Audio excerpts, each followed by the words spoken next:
Hello বন্ধুরা, কেমন আছো সবাই? আশা করছি সকলে ভালো আছো।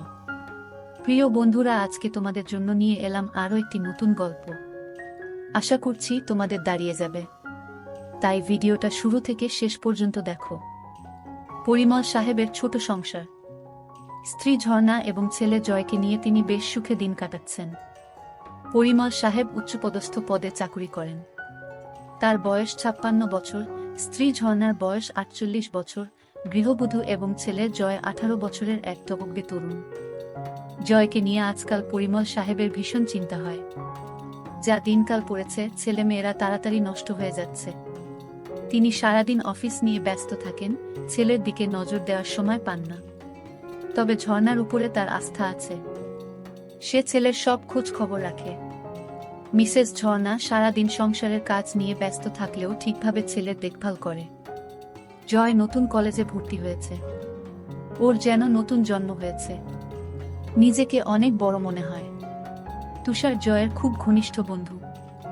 সে জয়ের সাথে অনেক আড্ডা দেয়, বান্ধবীদের নিয়ে অনেক ধরনের চিন্তা করে।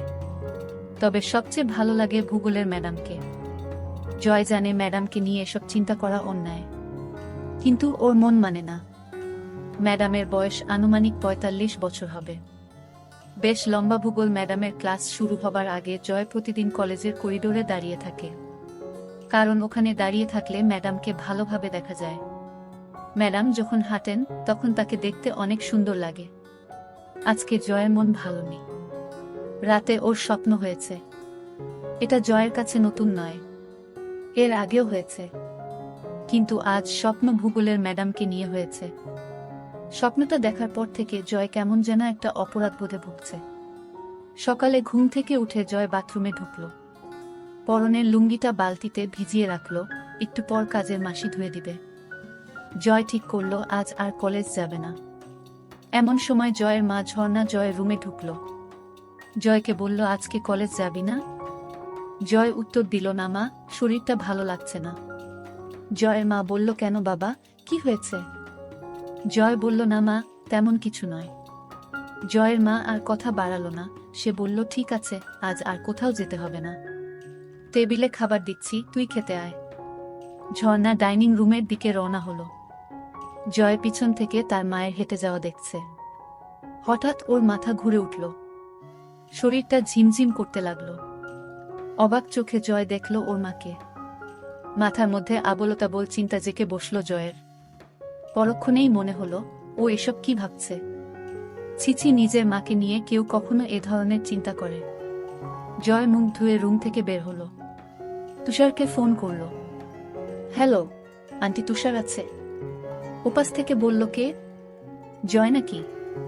জয় বলল, হ্যাঁ আন্টি, আমি জয়। একটু ধরো বাবা, ডেকে দিচ্ছি। একটু পর তুষার ফোন ধরল। কি রে জয়, কি খবর? তুষার, আজকে কলেজ যাব না, শরীর ভালো নেই। কলেজ ফাঁকি দিচ্ছিস কেন? চলো না। জয় একবার ঠিক করলো কলেজ যাবে। পর মুহূর্তেই ঝর্ণা তার চোখের সামনে ভেসে উঠল। না রে, তুই যা, আমি আজকে আর যাব না। ফোন রেখে জয় খাবার খেতে বসল। যতই চেষ্টা করছে মার ব্যাপারটা মন থেকে মুছে ফেলতে, ততই যেন আরো বেশি করে চোখের সামনে ভেসে উঠছে। জয় ঝর্ণাকে কিছু বুঝতে দিল না। ঝর্ণাও টের পেল না যে সকাল থেকে তার ছেলে ড্যাব ড্যাব করে তাকে দেখছে। ধীরে ধীরে ঝর্ণার চিন্তা জয়কে গ্রাস করল। দুপুরের দিকে জয় টের পেল আজ সারাদিন শুধু মাকে নিয়েই চিন্তা করেছে। এর মধ্যে মায়ের সাথে 1 ঘন্টার মতো গল্প করেছে। কথা বলতে বলতে সে চোরা চোখে মার উপর নিচ ভালো করে দেখে নিয়েছে। জয় ভাবছে, 48 বছর বয়সেও মা কত সুন্দর। মা বেশ লম্বা চওড়া মহিলা, 5 ফুট 4 ইঞ্চি লম্বা। একটা ব্যাপার জয়কে পাগল করে তুলেছিল। জয় নিজের রুমে শুয়ে মার কথা ভাবছে। যতই ভাবছে তত মার প্রতি এক তীব্র আকর্ষণে পাগল হয়ে উঠছে। মার গলা শুনে জয়ের চিন্তার জাল ছিন্ন হল। জয়, এই জয়। হ্যাঁ মা, বলো। আমি স্নান করতে গেলাম, কেউ এলে দরজা খুলে দিস। ঠিক আছে।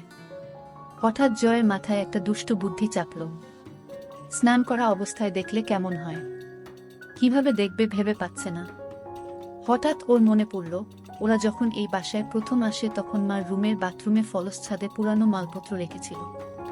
তখনই খেয়াল করেছিল ছাদে 2 ইঞ্চি একটা ছিদ্র আছে। শুধু তাই নয়, ওই বাথরুমের ছাদে তার রুমের বাথরুমের ছাদ থেকেও যাওয়া যায়। জয় এক লাফে ওর বাথরুমের ছাদে উঠে মার বাথরুমের ছাদে গেল। ছাদে একটা কাগজের কার্টুন বিছানো রয়েছে। জয়ের বুক টিপটিপ করছে, হাত কাঁপছে। কার্টুনটা সরালেই মাকে দেখতে পাবে। আস্তে আস্তে কার্টুন সরিয়ে ছিদ্র দিয়ে ভিতরে চোখ রাখল। মা এখনো বাথরুমে ঢুকেনি। জয় আর উত্তেজনা ধরে রাখতে পারছে না। ছাদে বসে মার অপেক্ষা করতে লাগল। কয়েক মিনিট পর মিসেস ঝর্ণা বাথরুমে ঢুকল। জয় নিঃশ্বাস বন্ধ করে দেখতে লাগল। ঝর্ণা টুথব্রাশে পেস্ট লাগিয়ে আয়নার সামনে দাঁড়িয়ে দাঁত ব্রাশ করতে লাগল। ঝর্ণা এবার শাওয়ারের নিচে দাঁড়িয়ে স্নান করতে লাগল। জয় বুঝতে পারল মা আর বেশিক্ষণ বাথরুমে থাকবে না। জয় হাতের কাজ শুরু করে দিল। 2 মিনিটের মাথায় জয়ের কাজ শেষ হয়ে গেল। ঝর্ণা বাথরুম থেকে বের হলো, জয়ও নিচে নামল। দুপুরে মা ছেলে একসাথে খেতে বসল। খাওয়ার পর জয় নিজের রুমে শুয়ে একটা বই পড়তে লাগল। বইতে মা ও ছেলের অনেক গল্প আছে। সে মজা করে গল্পগুলো পড়তে লাগল। ঘণ্টা খানেক পর জয় শুনতে পেল মার ঘরে ফোন বাজছে। ঝর্ণা ফোনে কথা জয়কে ডাকল।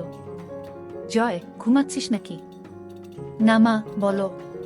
তোর বড় জেঠির শরীরটা আবার খারাপ করেছে। বাসায় কেউ নেই। তুই যা তো বাবা। আশেপাশে কোনো ডাক্তার থাকলে সাথে নিয়ে যা। জয় ঝটপট রেডি হয়ে রওনা দিল। জয় পৌঁছে দেখে জেঠির শরীর যতটা খারাপ ভেবেছিল ততটা খারাপ না। জয়ের জেঠির বয়স 50 বছরের মতো হবে। জয়কে জেঠি নড়ে উঠল। জয়, এসেছিস? জেঠি, তোমার শরীর কি খুব খারাপ? হ্যাঁ বাবা, সকাল থেকে শরীরটা খুব ব্যথা করছে। ডাক্তার ডাকবো? ডাক্তার লাগবে না। এখন কেমন বোধ করছো? ওই যে বললাম, খুব ব্যথা। কোথায় ব্যথা করছে? পিঠে আর কোমরে। ম্যাসাজ দিলে ভালো লাগবে? বুঝতে পারছি না। জয় ম্যাসাজ শুরু করল। কিছুক্ষণ পর জয় বুঝতে পারল জেঠির ব্যথা কমছে। ভালো লাগছে জেঠি? হ্যাঁ বাবা, খুব ভালো লাগছে। ঘুম ঘুম ভাব হচ্ছে। ঠিক আছে, তুমি ঘুমাও। কয়েক মিনিটের মধ্যে মিনু ঘুমিয়ে গেল। তার নিঃশ্বাস ভারী হয়ে উঠল। এদিকে জয় বাসা থেকে বের হওয়ার পর মা জয়ের রুমে ঢুকল। ছেলেটা সবকিছু অগোছালো করে রাখে। রুম গোছাতে গোছাতে ঝর্ণা হঠাৎ বালিশের নিচে একটা বই আবিষ্কার করল। বই খুলে দেখে ঝর্ণার চোখ কপালে উঠে গেল, মাথা বনবন করে ঘুরতে লাগলো। ছিছি জয়, এসব কি পড়ে? হারামজাদা, আজকে বাসায় আস। পিঠের চামড়া তুলে ফেলব। ছিছি জয় এত নিচে নেমে গেছে। এই বয়সেই এসব গল্পের বই পড়ে? কি মনে? হাতেই ঝর্ণা পড়ার জন্য বই খুলল। পড়তে পড়তে তার 2 চোখ আবার কপালে উঠে গেল। ছিছি, এমন গল্প কেউ কিভাবে লিখতে পারে?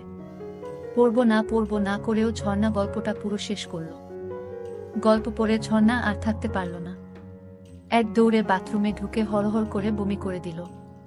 মুখ ধুয়ে কিছুটা সুস্থ হয়ে বাথরুম থেকে বের হলো। কথায় আছে, নিষিদ্ধ জিনিসের প্রতি মানুষের সবসময় আকর্ষণ থাকে। ঝর্ণার ক্ষেত্রেও এর ব্যতিক্রম হলো না। সে ঠিক করল বইটা তার কাছে রাখবে। সব গল্প পড়বে।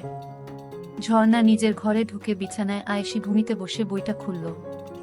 বই পড়তে পড়তে ঝর্ণা টের পেল তার উরু বেয়ে একটা পানির ধারা পেয়ের দিকে নেমে যাচ্ছে।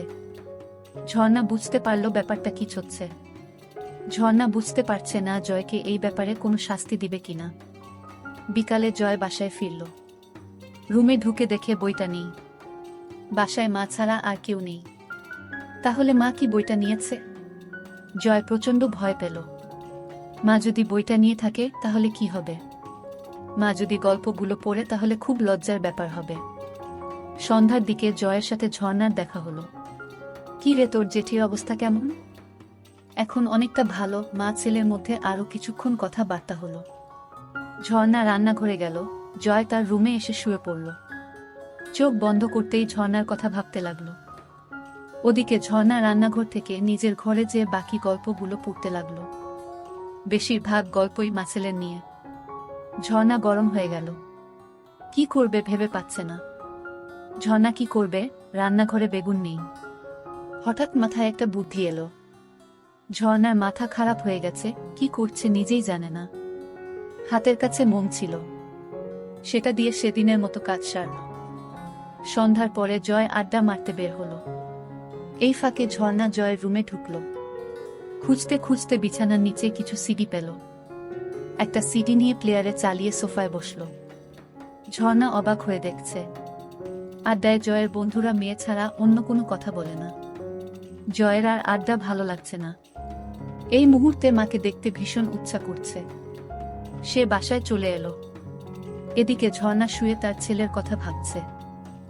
মুহূর্তেই আবার ভাবছে, ছিস ছিস, নিজের ছেলেকে এসব কি ভাবছি। ধীরে ধীরে জয়কে নিয়ে তার ভাবনা প্রখর হতে লাগলো।